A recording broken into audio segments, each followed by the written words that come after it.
المرشحون على مقعد رئاسة نادي الزمالك: 5. كابتن حسين لبيب، كابتن فاروق جعفر، دكتورة ميرفت السيد أحمد، أستاذ ماجد فاروق الحنبلي، الأستاذ عمر هريدي. دول المرشحون الخمسة على منصب الرئاسة. طيب، نقول في البداية: الحمد لله وكفى، وصلاة وسلاما على نبينا المصطفى صلى الله عليه وسلم. طبعا الكابتن حسين لبيب والكابتن فاروق جعفر والأستاذ عمر هريدي يعتبروا أشهر 3 من الخمسة المرشحين، ومعاهم الدكتورة ميرفت السيد أحمد والأستاذ ماجد فاروق الحنبلي.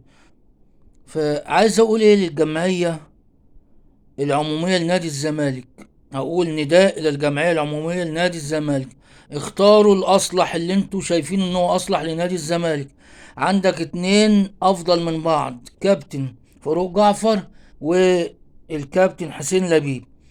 كابتن فاروق جعفر ده أسطورة من أساطير كرة القدم المصرية في نادي الزمالك.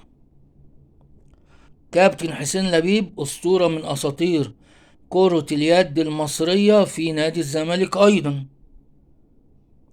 فنشوف إن هو الأفضل، ومش شرط يكون الاسم رنان واسم مشهور واسم يعني عالي، وممكن إداريا ما يكونش مفيد. فنختار اللي هو عنده تجارب في الإدارة، اشتغل في الإدارة قبل كده، ليه تجارب ناجحة، سواء في اتحاد الكورة، سواء في نادي الزمالك، سواء في أي أندية أخرى. المهم يكون كادر إداري يفيد أعضاء نادي الزمالك. دكتورة ميرفت السيد برضو طبيبة موجودة في نادي الزمالك من أعضاء الجمعية العمومية. كذلك الأستاذ عمر هريدي. فالخمسة بصراحة، والأستاذ ماجد فاروق الحنبلي. فأعضاء الجمعية العمومية مش محتاجين توجيه من حد. شوفوا الأصلح للنادي، شوفوا الأصلح اللي يقدر يقود سفينة الزمالك إلى بر الأمان. أنت عندك قيد مقفول، عايز تفتحه، عايز تجيب فلوس، بس مع الأسف مش يعني لا أتمنى إن الرئيس اللي ينجح ان شاء الله ما يتفاجئش ويقول لك ده التركه كبيره، ده التركه تقيله، ده انا مش عارف اعمل ايه، المشاكل كتيره قوي، انا ما كنتش اعرف ان هي كده.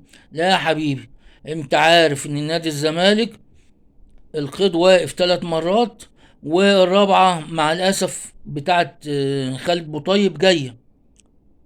ف القيد الموقوف ده عشان 1,800,000.